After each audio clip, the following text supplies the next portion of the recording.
What's going on, everyone?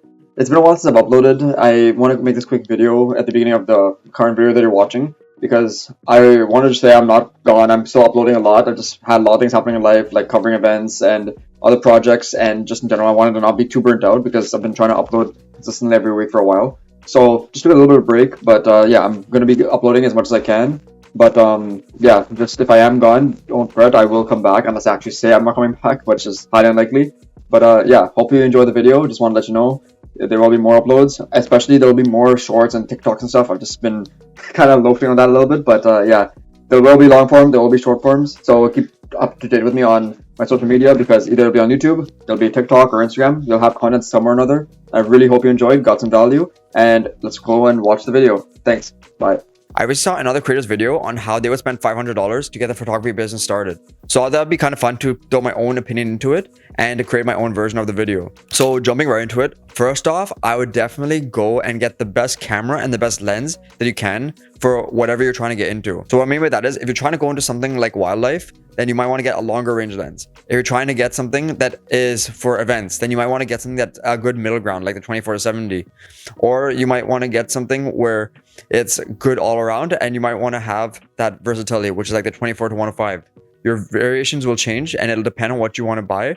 But honestly, if you can, I would go with the 24-70 to start off with because that'll be your good all-around lens. It's not absolutely ideal for wildlife, but honestly, I would go with events and portraits more so because you're going to have a lot more versatility for that lens especially. Now, second is the camera. This is actually just personal preference. So I think you're going to have to figure out what you want. But if you can find an older used camera, this will be much better. I myself am recording on a T6i and it's been the camera that's been with me through thick and thin from the beginning, my first ever camera. So you are definitely going to benefit from having something a T6i or better. But especially nowadays, you can get mirrorless cameras for pretty cheap and there are plenty of good models that are coming up brand new that are fairly still inexpensive. Now, once you pay for that, let's just assume that you paid maybe $200 for a very basic kind of camera.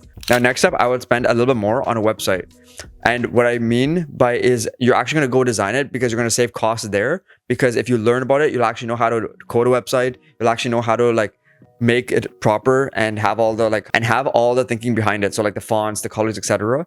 So I do recommend going and actually making your own, which is on like Wix and other things where you can just make it. And then if you want to have premium features, pay for it later on. Which actually leads me to where you're going to spend the next bit of money. I think you should spend it on your site to get like all the ads off and to make it look more professional, to have like domain names set up and to also unlock more space and things like that. That shouldn't be too much and it depends on what you actually go for and you can pay for this monthly. So I'd say at least $100 to start off with. Now, next up, I would definitely go and pay for like ads or promotion because that is something that is going to help drive my business forward and make it a lot more visible to a lot of people. You might be wondering, why would I do this if I'm just starting off? Well, yeah, you're going to go and put other effort into finding different portraits and different events that you can do. But getting that little kick in when you're boosting it with ads and sponsorship and stuff, it's going to just propel it even faster. So even if you put $50 into it, you're still better off than not putting anything at all. And trust me, I've been experimenting with lots of ads recently and it's been doing pretty well for me, honestly. Sometimes you can even pay about $5 a day and still get decent results for just paying for like $5 a day for an entire month.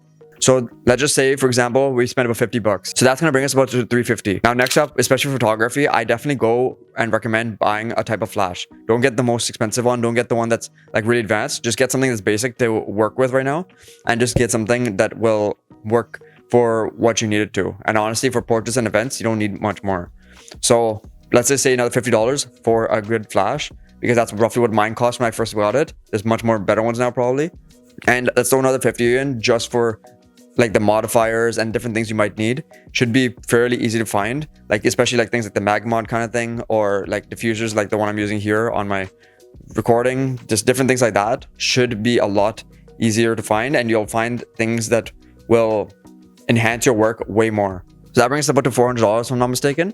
And last but not least, use the other 100 or whatever remaining money you have to go and buy your ticket into certain events and different things that will allow you to gain a lot of potential connections and different things that will help you actually propel your business forward. Because yes, we can spend it on gear and different things, but at the end of the day, if you're not networking, if you're not going and talking to people and doing things to help propel yourself forward, there's no point. So I think it's best suited to go and spend that remaining money on whatever events are around you and whatever you think is going to be useful. My friend even holds an event that he usually charges $20-$30 for, and I've always come up with a few extra connections that have always made it more worth it, that have always made it worth the time and money of being there. So that being said, that's how I spent $500 if I was starting off and wanted to make the most out of everything I had. That being said, I hope you enjoyed.